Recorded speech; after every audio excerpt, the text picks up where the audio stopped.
we've already heard from various members of various translation associations.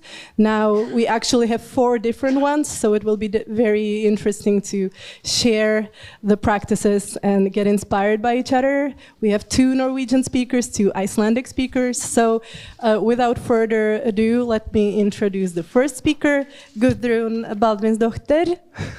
Sorry for maiming your name. I'm sure it wasn't. From the Icelandic Literature Center, the floor is yours. Hello, do you hear me? Yeah. Okay, and this is up. Okay, hi. Hello, hi. My name is Guðrún Baldvinsdóttir, and I work for the Icelandic Literature Center. I am Icelandic, and I live in Reykjavik. Firstly, I want to thank all the organizers and hosts for this ambitious program and for the invitation. I think it is extremely important to have a chance to learn from each other, get ideas and compare each other's work in order for us to do better when it comes to translation work and the working conditions of translators. For myself, I have already learned quite a lot today, and I look forward to coming back home and sharing the knowledge I have earned here today. I'm going to tell you a little bit about the work we do at the Icelandic Literature Center and what we do to support translations and translators. I will mainly focus on our projects with foreign translators, that is, translators who are translating Icelandic literature to other languages. I will also tell you a little bit about what we want to do if we had sufficient funding. I hope this short introduction will shed light on how important it is that governments in our countries value the work of translators and translations and what can be done with limited funding. So, what do we do? So, Icelandic Literature Center is a government-funded office. The role of the center is to raise awareness of Icelandic literature, both in Iceland and abroad, and to promote its distribution. Furthermore, the center supports the publication of Icelandic works of literature and the publication of literary works translated into Icelandic, as well as the advancement of literary culture in Iceland.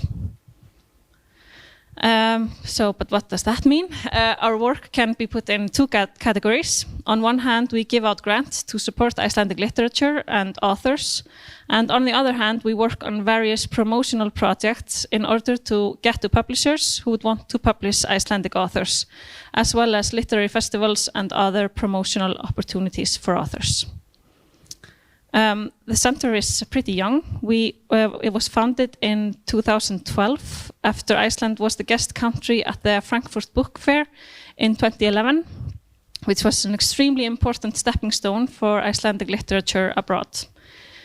In relation to the fair in 2011, all the Icelandic medieval or the Icelandic sagas were translated into German, as well as up to 20 contemporary novels, non-fiction and poetry books.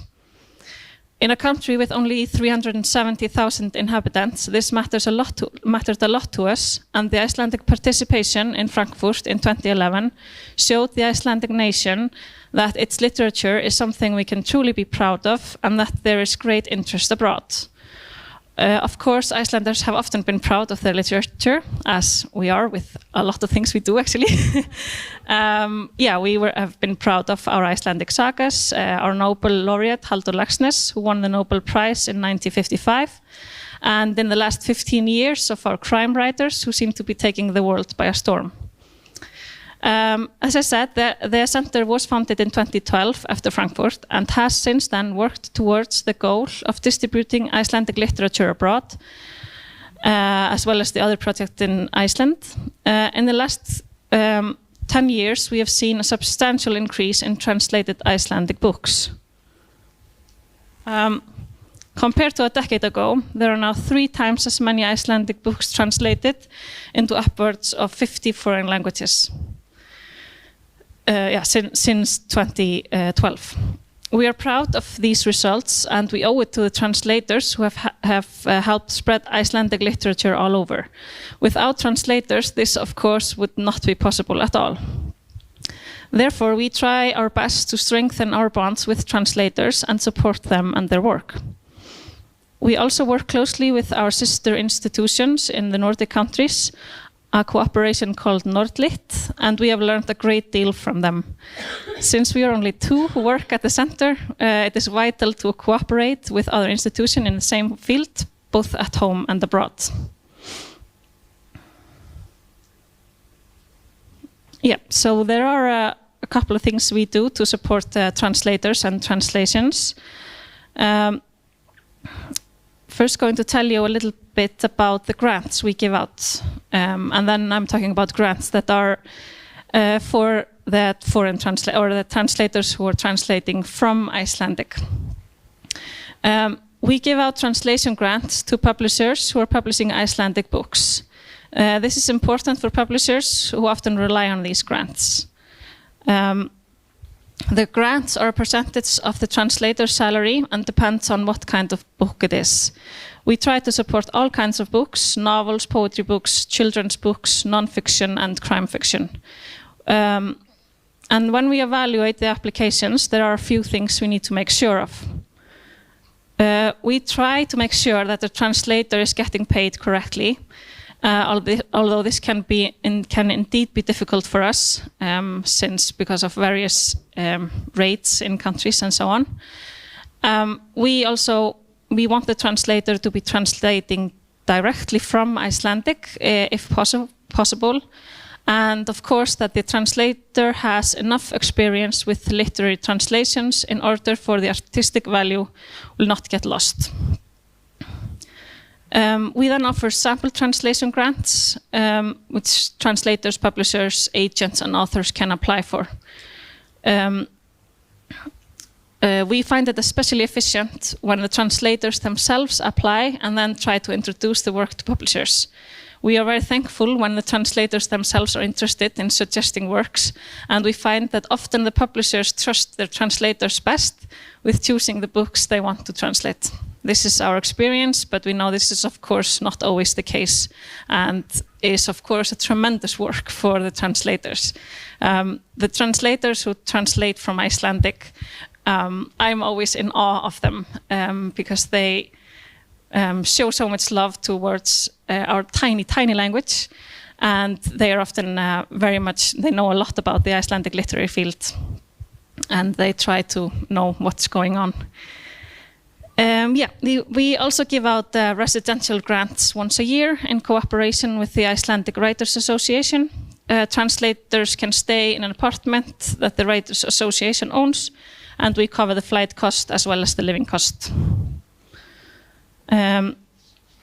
For the past years, the number of applications for translation grants we receive is increasing, and now we fund up to 120 translations every year. This is of course great news for the distribution of Icelandic literature. However, our funds that we receive from the governments are not increasing. And we would of course want to be able to give out more grants and mainly higher amounts. For a small nation like Iceland, which speaks their own language, it matters a lot for the authors and their works that their books are being translated. You can just imagine the difference between being a writer only in Iceland and then suddenly being translated into languages like English and German.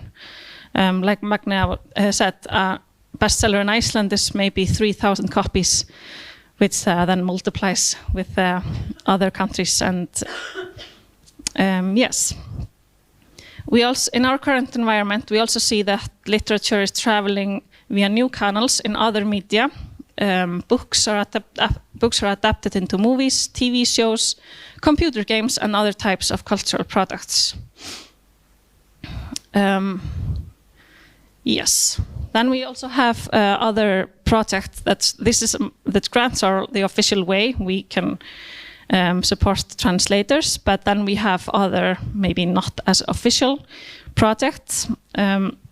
We have held so-called Translator Seminars. Here are some nice pictures of them. 3 times now, and the goal is to host them every other year in connection with the Reykjavik International Literary Festival.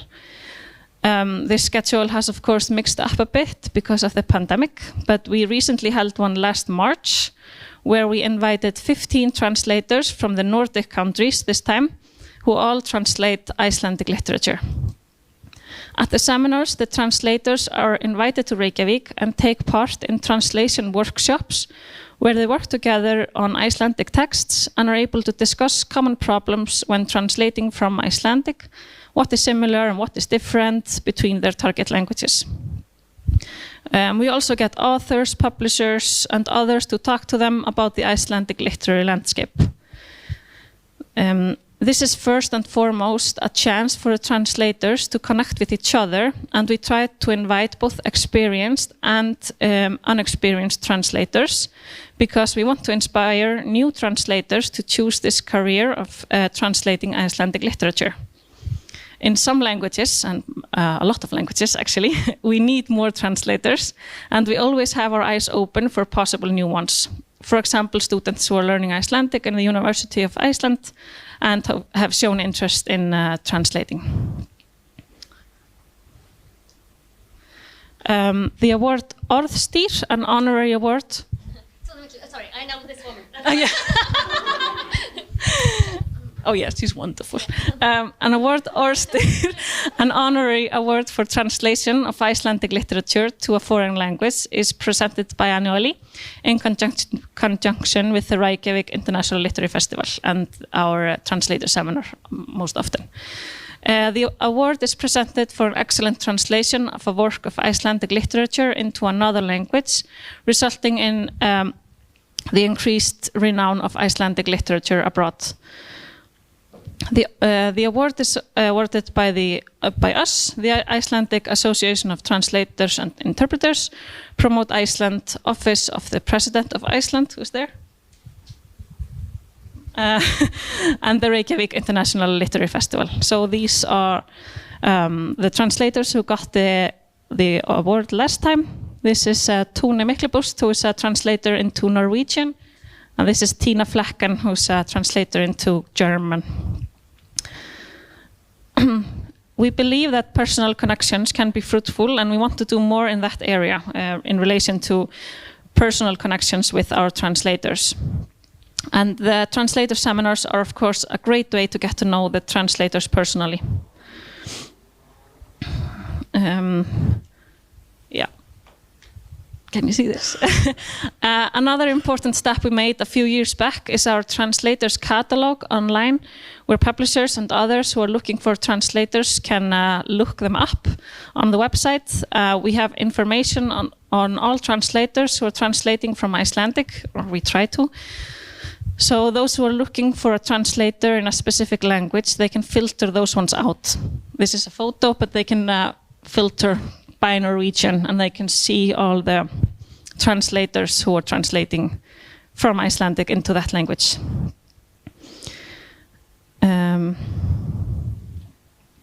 Yes, so this is what we are already doing for foreign translators. We would want to do way more. We would want to, especially if we could influence the wages more with, we have some preconditions with the grants, how the publishers get the grants, and we would want to do even more of that, so that the publishers would have to show us some follow-up after their contract with us, so they wouldn't get a grant unless they treat the translator properly. We also want to strengthen our bonds with our Icelandic translators, the other way around. We can do much more in that area, I feel. But with all this, we of course need more funding, and yes. And yep. And in the end, I want to mention that if you are interested in Icelandic literature, I have some brochures you can take a look at. And And I also want to mention that Icelandic authors will be in focus in an upcoming festival in the Czech Republic and Slovakia this July. It's called Authors Reading Month, where there will be 31 Icelandic authors here traveling in the month of July. So I would strongly encourage you to take a look at that. Authors Reading Month. You can Google it. Yes, thank you for listening.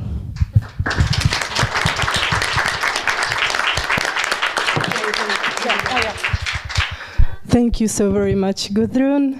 It looks like you've been doing a fantastic job of promoting Icelandic literature. That's I'll use my own computer. okay. Even though I did some alterations today, so. And so we had an Icelandic speaker, so let's go to Norway for a bit. And let me introduce Camilla Widholm, and the floor is yours. Hello, everyone. Let's see, just 1 second. No, but you have my old presentation. So yeah, I do. Yeah. No, sorry. No, well, we'll see. But I think that I did some alterations yesterday with this one. See, nothing's happening. It is. Oh, and then I'll just this one. I thought I'd start with just telling a bit about the NFFO, the history. It started in 1978 as a non-fiction writers association, and in 1984, the Non-Fiction Translators Association was established, and in 1991. They gathered forces and became one association, and it's been a pretty happy marriage, I think. We are quite a large association. We have 5,000 members, and people just, really 5,000? Yes, we are that big, but not all of them are translators. Alas, 340 translators and 250 are what we call dual membership, which means that they are both translators and writers. I thought I would start with, actually, let's just go talk a bit about the bylaws. I wasn't really sure how I would approach this, but I think that a good way to do it is just look at the name and purpose of our association. As you can see, I mean, it's the name, but also I think section 1, paragraph 2 is important. And the association shall promote and protect the members' professional and financial interests and work for good non-fiction and safeguard freedom of speech by entering contractual negotiations with publishers, authorities, broadcasters, and other users of terms of publishing and usage of non-fiction on collective agreements by establishing financial agreements to help members in their work, assist members in disputes and negotiations related to their work, inform and educate members on cases and topics of interest, collaborate with other organizations also in other countries. And here we are. So, yeah. Most of this, it's quite late in the day, so I will actually focus a bit about members' benefits and services, and I think that the most important one is this one, legal help. We have 2 lawyers that work for our members, as it says, advice, you can ask for 2 hours of free legal guidance per year, and if the case is considered of principal importance, NFFO will take it to court. It doesn't happen too often, but people do use this member benefit quite a lot, and I like to think of it as travel insurance. You might not have to use it, but if you find yourself in a situation, then it's good to have it. And so they ask, and we have, there are lots of, they do get quite a lot of, lots of people use it. And also not just members, you can contact us. Everyone might be a potential member. So that's why we try to include people as well. So yeah, let's continue. Like you, we have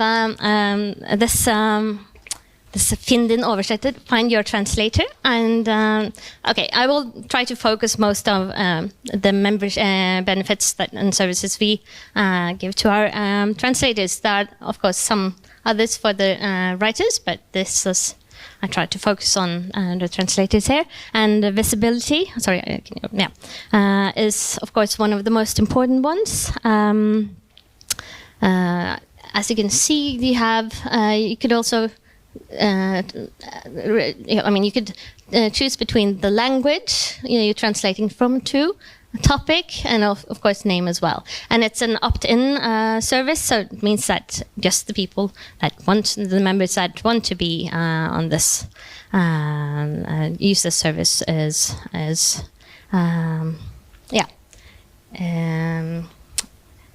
will be in the list, in the catalog.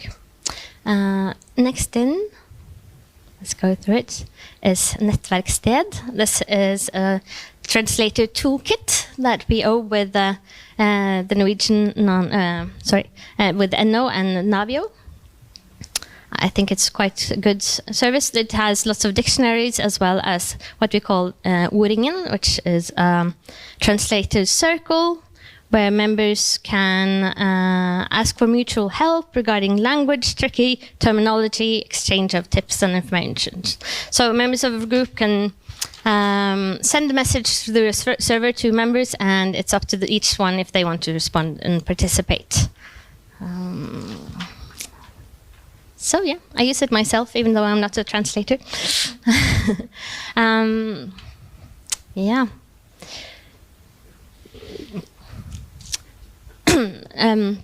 The NFFO also has co-working space at the House of Literature in Oslo and Bergen, as well as Trondheim. We know that, writing and translating is a solitary act, so it might be good to have, be part of a bigger community, and it's quite popular. We also, in Oslo, we also pay subsidize half of the rent for the rent of the open space called Skrivelofta, and that's also a way of trying to recruit new members. So yeah, and let's continue. Like you, we have a flat. We have a flat in Berlin. We're also part of a timeshare in Lesbos, the Greek island.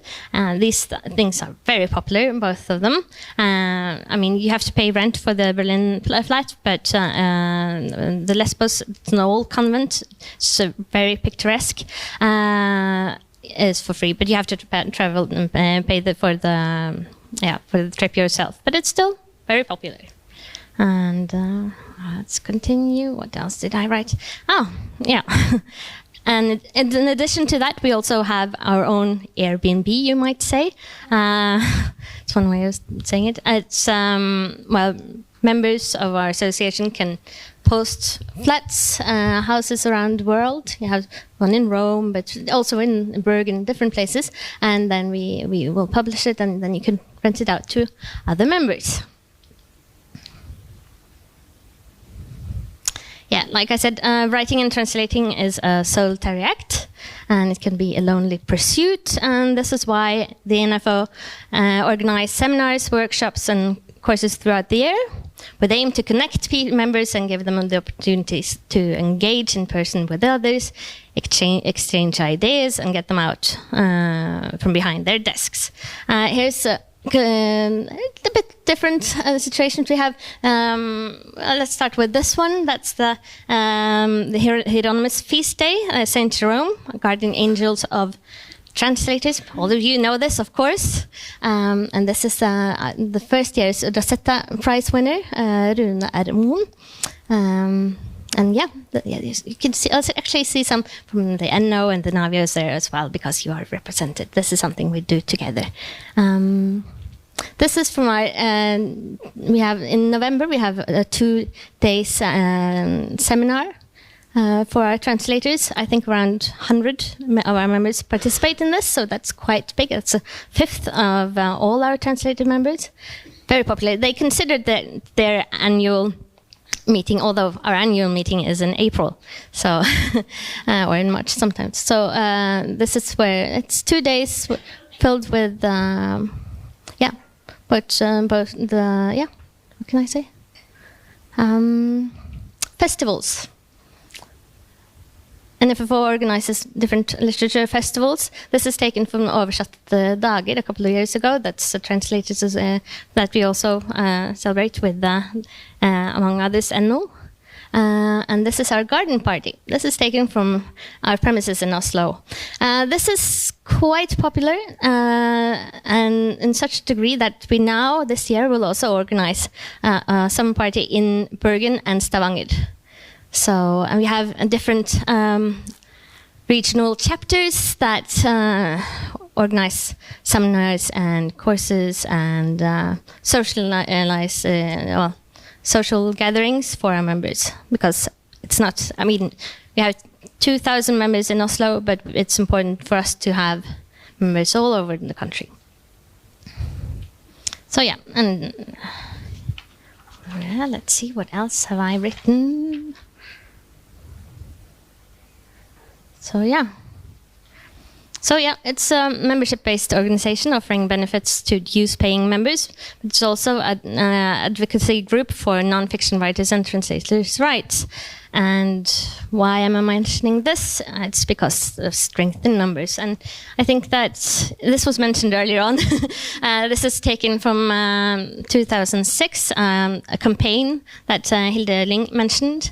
And here you see them outside, the same one of the garden parties. And I think it was done with quite a lot of humor and charm. And it gave results because, I mean, this was what they asked for, that they would be treated as professionals of skill, not low priority, that the fees would be regulated salary, not as goods, and that the standard rate would increase to 23 euros per page. And, that the standard agreement needed to be modernized. And, breakthrough. After 5 months, I think, it gave results, and you can see it like this, that 16 years later, the standard rate was regulated to 23 euros. That's now per 1,000 characters, including spaces. So it's a 60% increase, and if the standard rate had been consumer index instead of salary index, the regulation would be 37.6%. So it's, I think, it's not very bad. It's okay. Yeah, but we need to improve. There's always room for improvement, and this is our strategy plan for the following years. It's recruit, and I mean there are 5 of them, but I will focus a bit about the first one. The main goal, first main goal, being recruit and retain members, and our goal is to increase from 5,000 to 5,006 members, and lower the average age, and have a lower average age than today. It needs to be said that, among the translators, the average age, it's a bit lower than it is among the writers. It's 62, but still, it's high.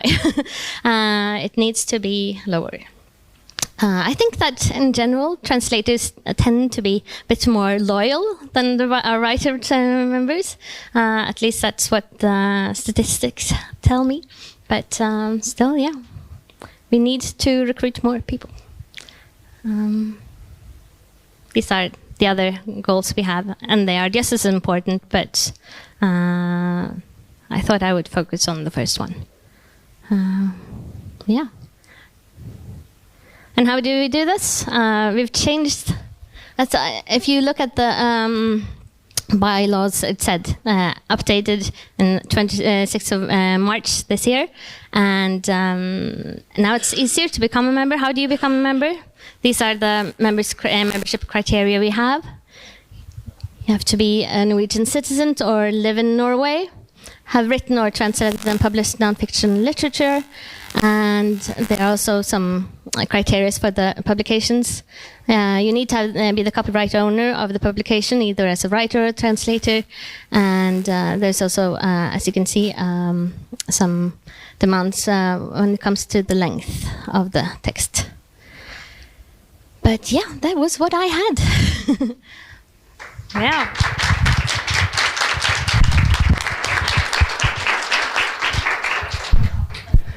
Thank you so very much, Camilla, for your informative input. And I think we, as the Czech translators of the North, we seriously need to start thinking about getting at least a co-working space. Not to mention something on a Greek island, or just putting it out there. No pressure or anything. Yeah. So thank you so very much. And the next speaker, we're going back to Iceland, if I'm not mistaken. So, yes, I think we are, yeah. Unless you want to be saved for the last. I was the last one on the... Oh, really? In that case, my bad. I have the non-updated version of the program. So in that case, we take Annette first. Is that so? All right. So Annette Ormond from NORFAG, the floor is yours. Thank you very much. I'm sorry, my voice is going. I've got a lot shorter presentation because we're a lot smaller organisation or association. So that's a good thing. I am here on behalf of NORFAG, which I'm, I say only a member of. I'm not on the board or anything, but I was reeled into this, which is really nice because I've never been to Prague and it's a beautiful city. So thank you very much for that. And the Norwegian Association of Professional Translators was founded in 2012 as a special interest group for business and technical translators who work from and into Norwegian. At the time, there was a need for a separate organisation that could look at the specific issues and opportunities that translators who primarily worked for commercial entities or the public sector, either directly or through agency, were facing. By professional translation, we mean the translation of technical texts, legal documents, user instructions, websites, and a number of other forms of texts. Personally, I translate technical texts, and when people ask me what sort of texts do you translate, I say, well, it's everything from user manuals and other manuals like installation manuals, thank you, I couldn't remember. For example, for huge machineries like cranes, like the big cranes that are in towns, tractors, cars, industrial machines, all the things that we buy every day. In all the packages that we buy, like coffee machines or torches or toys, the paperwork that accompanies them must be translated into all languages within the EU and the EEC. So there are many texts just there, and many languages. The importance of consistent terminology in technical translation, for example, patents, as well as highly formulaic and repetitive nature of technical writing, makes computer-assisted translation using translation memories, not machine translation necessarily, but translation memories and terminology databases especially appropriate. They are trying to introduce machine translation into our work as well, and I think, without knocking my own profession, I think in technical translation it is probably easier to implement than in, for example, subtitling, because we're not that inventive when it comes to writing. We don't write our own, we don't produce our own texts in that respect. We reproduce what's already been made. So I suppose we might be the first to go, I don't know.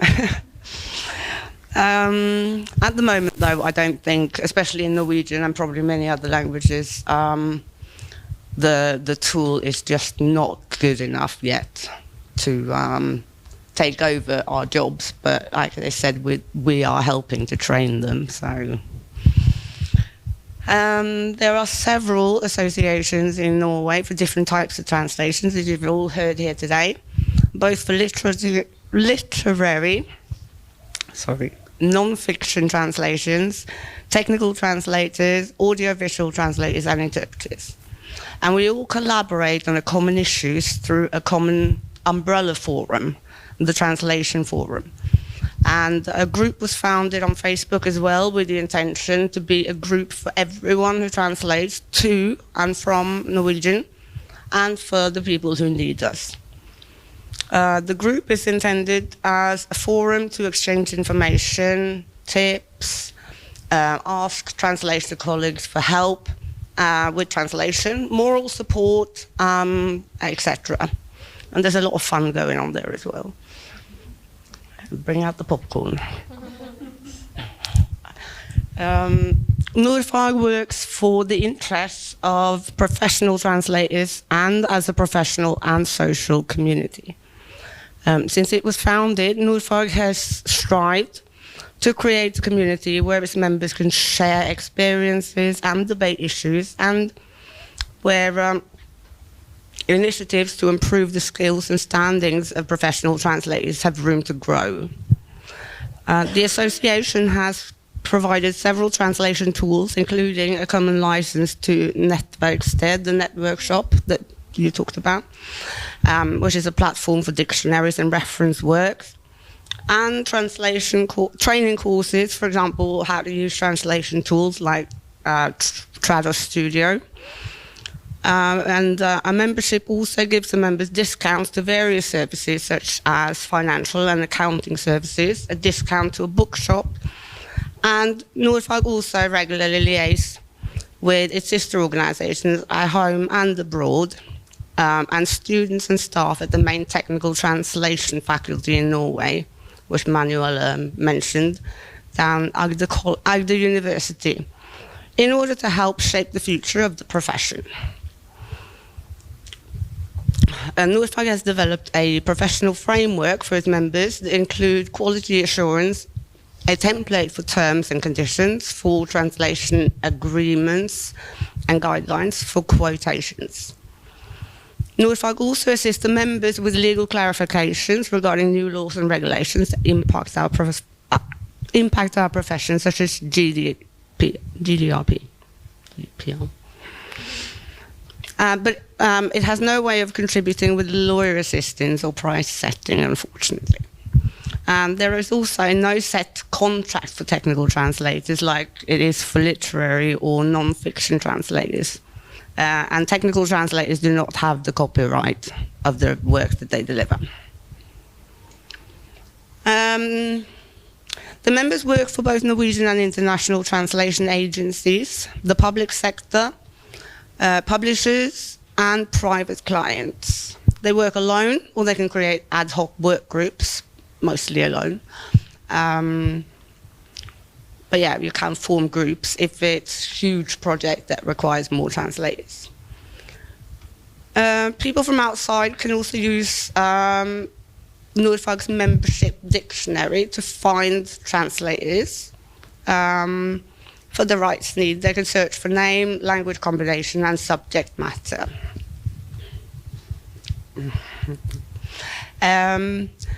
But we're a small organisation or association. NORFAG has only got approximately 110 members all over the world.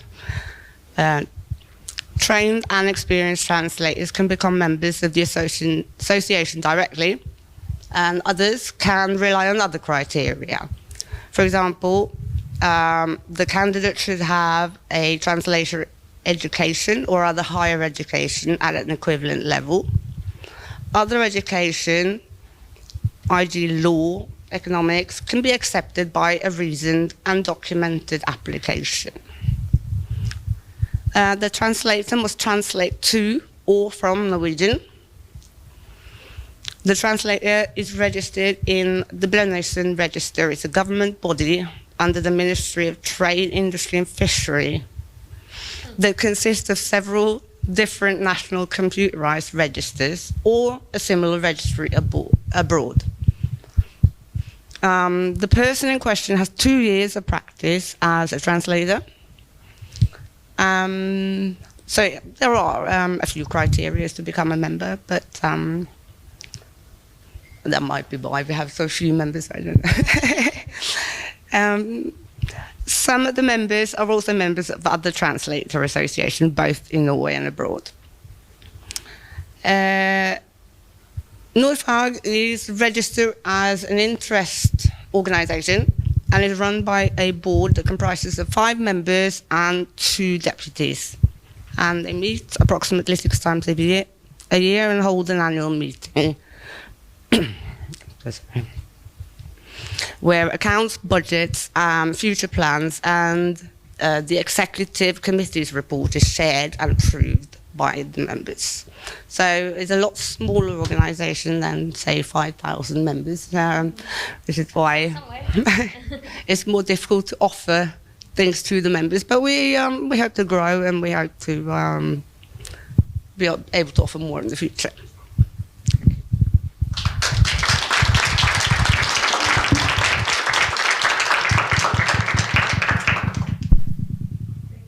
Much, Annette, and yeah, my tech support.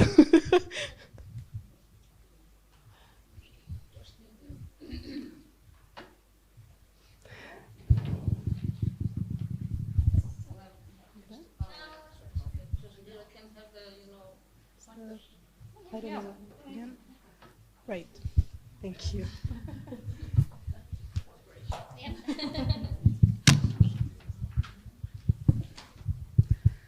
Yes. Hi. And so now for the final and right time, let me introduce our final Icelander of the day, Mrs. Guðrún Emilsdóttir. So welcome. Thank you. Yes, my name is Guðrún Emilsdóttir, and I'm the chairman of the Association of the Icelandic Association of Translators and Interpreters. And I'm really excited by this program today. It was really nice to listen to all of you, and I'm sure we'll have lots of ideas to take with me at home. But maybe I should introduce myself a little bit. I am the representative of the Icelandic Association, as I said, and I have the BA degree in philosophy and did my master's studies in translation. I did my master's studies rather late, but have actually been involved in translation for a much longer time, or since 1983 or something like that. I translate from French and English into Icelandic, and I have been a community interpreter for about 15 years. Like many other translators, I have done this job mainly as a side jobs, and have mostly been involved in commercial translations and translation of philosophical nature. But I have managed to translate 2 children's books, and I have 2 books now that I'm translating that is fiction. Yes, I'm going to talk about what can small associations do in order to strengthen the condition of literary translators. The association was founded in 2004, for almost 18 years ago, and the purpose of the association is to work for the interested members, strengthen the promotion of their work, increase their cooperation, promote retraining and lifelong learning, establish cooperation with similar organizations abroad, and protect the interests and rights of translators and interpreters in accordance with Icelandic laws and internal practices. We are a very small association. We have only 120 members, approximately.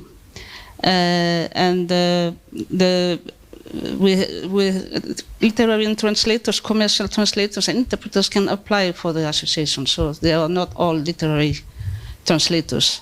They are about 30 to 40% of the members.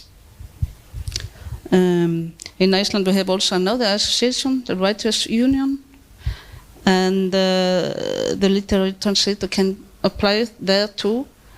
And they have approximately 193 members, which is actually more than we have in our associations. But this is about 30% of their total number. All in all, oh yes, I forgot to put on the next slide. So all in all, it's about 0.065% of the Icelandic population. So I think it's quite a lot, but I'm not really sure. But I thought it was quite a big number.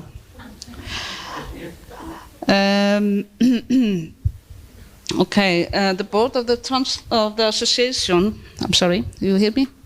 Okay. The board of the association consists of 7 members now, and we all work as volunteers. The association is run only by membership fees, so we have quite limited financial. We are quite limited financially, and in terms of time, we can. In terms of time, it's also difficult because we can put. We don't have all the time to put the effort in events and other things, but we try our best. All these factors make it a challenge for small associations like ours to find ways to empower translators and improve their working conditions. There are some main points that we can work with. We choose a little bit to look at us at ourselves as some kind of activist.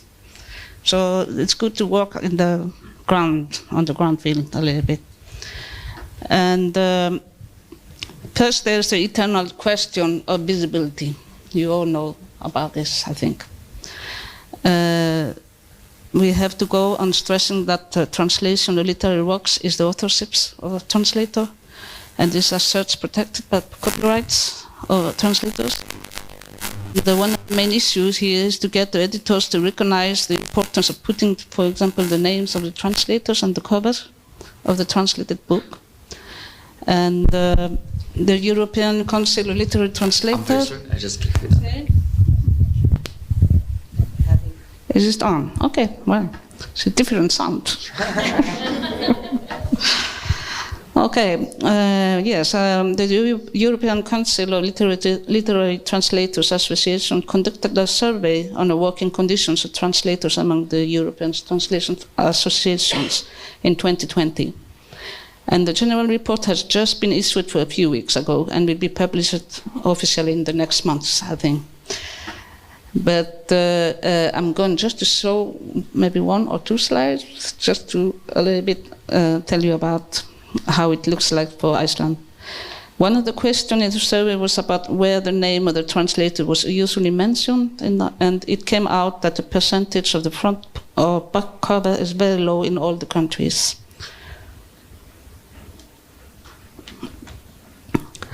In Iceland, there's only about 11% of the respondents said that had their names mentioned on the cover. We have pushed publishers, advertisers, and other parties related to translations to publish or to mention the translator's name when discussing translation of any kind, but it doesn't seem to be very successful. And this is a question that has been going on for many years. We have to keep on trying to have the editors to change this, but it could also be a challenge to put the pressure on them by having the media and the readers to make translators more visible. Thanks to COVID, something we can thank sometimes for, a new opportunity to make translators more visible to the Icelandic audience came up. Before COVID, we had a reception organized when the nomination for the Icelandic Translation Prize were announced, and usually only a small group of translators attended the event, and the press release was then issued afterwards. Due to COVID, we had to find new ways for the announcement, and we asked a popular host of a literary show to announce the nominations. This made a huge impact on the visibility of translators, and since then translations have been more often mentioned than before. We decided to do this again last year, though the restrictions because of COVID had been released, and hopefully this will be a yearly event. We also have been monitoring the social media and have been tireless in asking about the translators who translate books or presented or advertised without mentioning the translators. This kind of activism is quite easy to perform and to have some impacts on the long run. Another thing that is important in order to improve the working conditions of translators is the wages. The visibility of the translator here is important. The work of translators is generally not highly estimated, and it is in terms of value. At least this is what translators tends to think. Readers demand good translations and usually really enjoy them. But the myth that translations are relatively simple works, for example, given bilingual people, is resilient, let alone for translators of children's and young adults' books.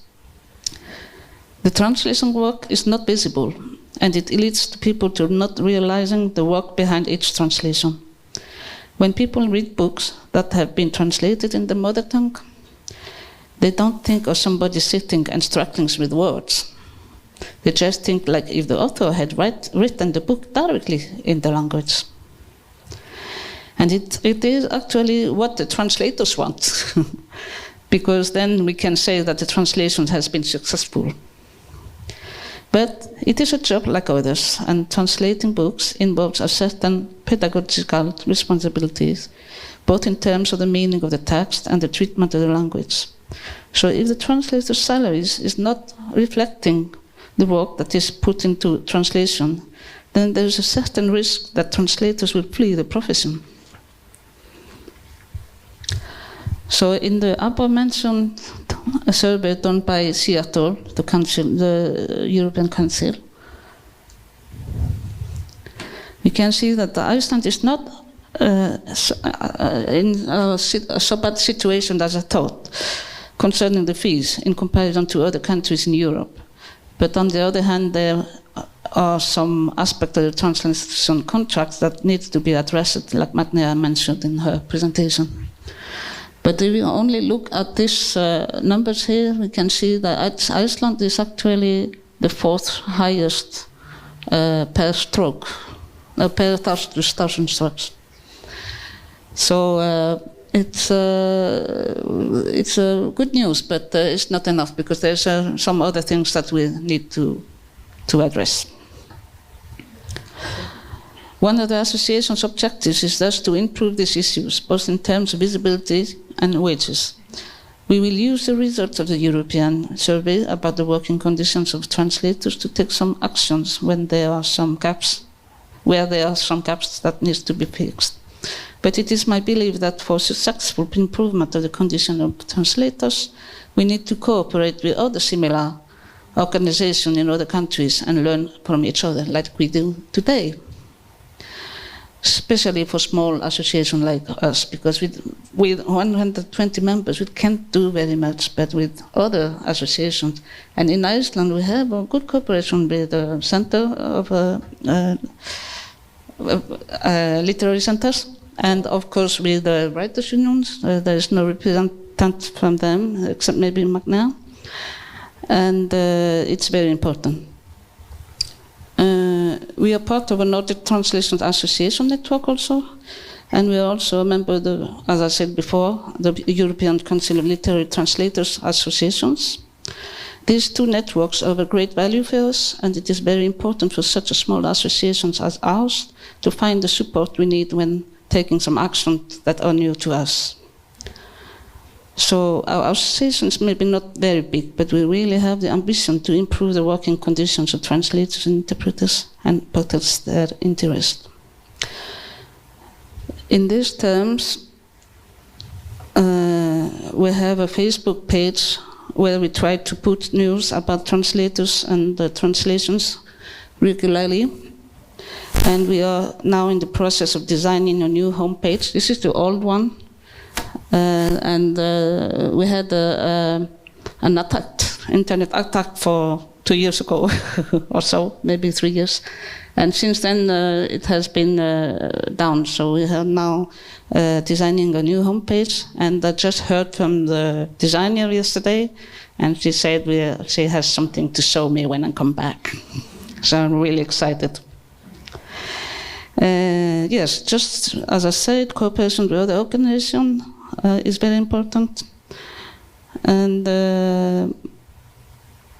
yeah, I think I have finished my lectures. I would just wrote on the bottom of the page that the average numbers age is rising. And that's what's about the same that we were talking about.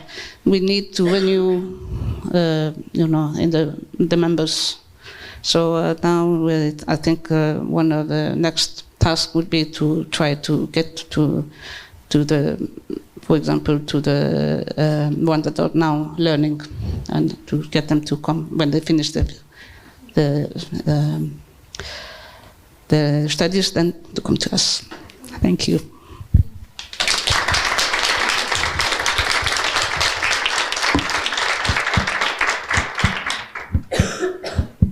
Thank you so very much, Guðrún. I will try this mic and we'll see what happens. If it doesn't explode or something. Anyway, so thank you so very much for all your inputs, all your presentations. Before I open for discussion, I was wondering, because somebody mentioned here that the number of people who actually get recruited to professional organization, at least here in the Czech Republic, is not high, let's say. So I was wondering if you could present any strategies how to address that, and especially when we were talking about the young prospective translators. So any ideas, any thoughts on that?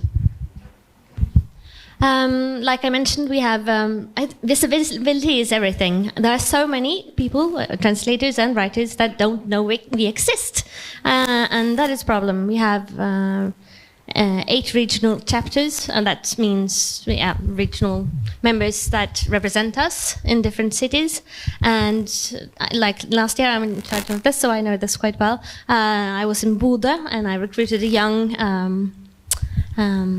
writer. She's an academic, and she said that most of my colleagues don't know you exist. So that is a problem. We need to be more visible, even though, and I mean, we do have some members' criteria, but we also have grants. So you should apply for our grants, get a grant, and then become a member. But yeah, visibility is everything. We have lots of different festivals as well that we try. That we know, So, and our seminars and courses are also open for non-members. They have to pay a fee, they have to pay in order to attend. But this is also a way of telling you, if you were a member, that this would be for free. So I think that. But visibility is essential. Yeah. Right. Thank you so much. Anyone?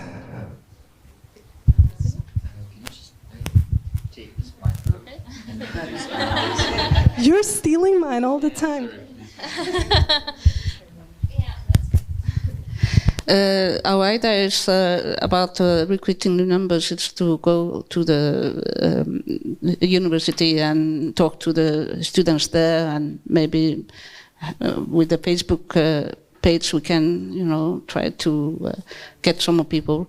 But if I think about myself, I was never going to be a translator, and I was never going to be a teacher. But these 2 things I did late in my... so that's maybe something like this also. You're thinking about something else, and then you think, it could be a very nice thing to be a translator. So I think it's very often comes quite late in the mind of people. Yeah, unfortunately, the numbers are dwindling, though, especially in Norway when it comes to students attending university for translation. And we've lost... When I was a student, we had English, French, and German. And we're down to just English. So, I think that speaks a language of its own, really. But we need to reach out to at least to them and let them know we're here. Just one thing. Although we're not recruiting members, we are always trying to look for new translators. So we are encouraging people to just try this profession, or if they are interested in languages and so on.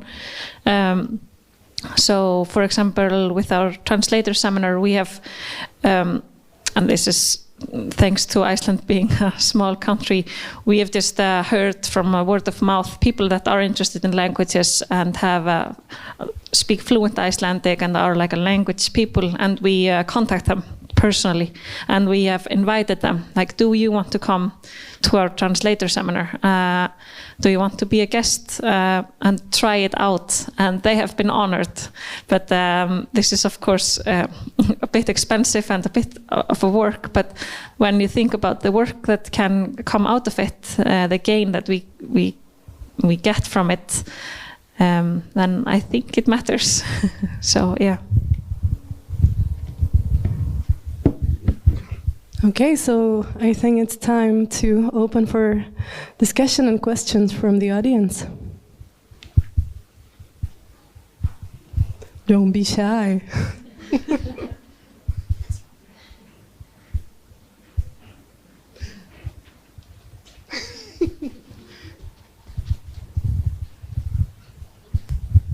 Probably I just missed something, but I wanted to ask Camilla. How is it about membership fee and financing from the government, from probably the Ministry of Culture of your very big association? Well, we do have this. Sorry. We do have this lovely literature system. I'm not going to go into detail on how that works, but we do get quite a lot of fundings from the government.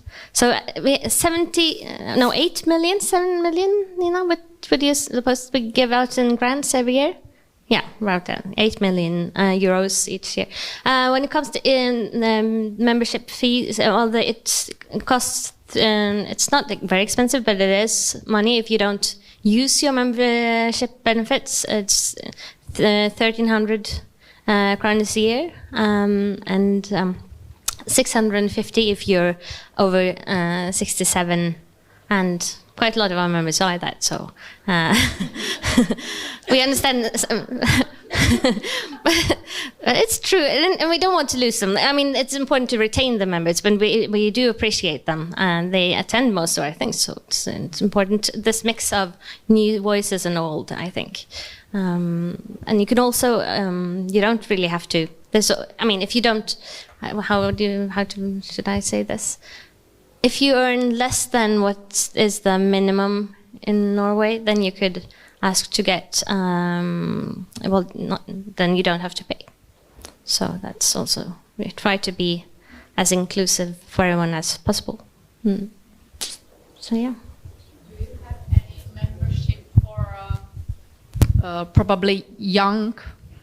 Associate memberships, that kind of things, are you thinking about? Yeah. No, alas, we don't. Not yet, at least. There's been some talk about it, but the point is, before you had to be qualified to, our grants are much more open now than they were before, so we see that as a way in, a gateway into our association. So you don't have to be a member to ask for a grant. It's difficult to get a grant, but you can, and then you can apply for a membership based on that. Okay, thanks. So yeah.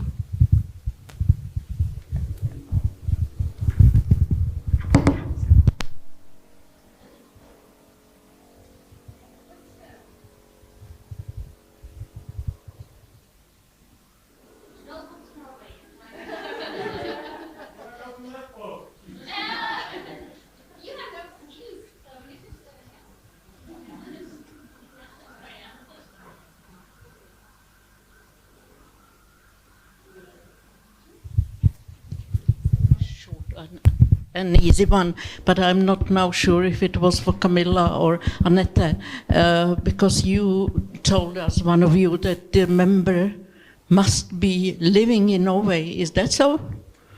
And why?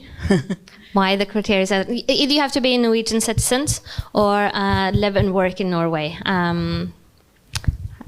Yeah, that is the reason. I don't know. So you don't have any foreign members? I mean, we have 100 Norwegian or 100 members living outside. We don't have any, to my knowledge, no. I mean, we have lots of foreigners, but they live in Norway, most of them, yeah.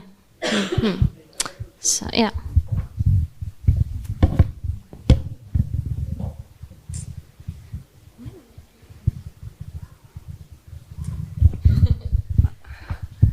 Thank you. So it looks like we're slowly but surely coming to an end, unless somebody has some closing arguments, so to speak.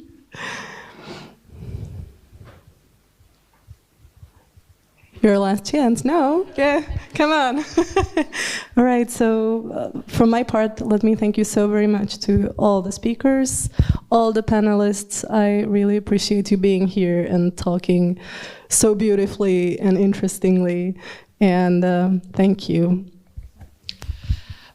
You can have also questions to all the other speakers who were before. You can open whatever discussion you want. Or, of course, you can save it for the dinner. So I hope that the most of you are following through the dinner. There is a lot of space to continue in all the discussions. So nobody has any topic to open. You are hungry already, right? Okay. Please, okay. Thank you very much again. Thanks a lot. Thank you, Petra, for co-hosting. It was really an amazing day, and I'm so impressed that you've all came and that you've all stayed and wanted to be with us and discuss this thing. I just remember demonstration 1st of May of all the translators. That's something we have to introduce, and many of other inspirations. And I really hope from deep of my heart that even you, our foreign guests, had some kind of inspiration, could take some kind of inspiration from this day, from other foreign guests or from the Czech parts. So thank you very much for coming, really. Again, we appreciate it very much. And you all deserve an applause, so please.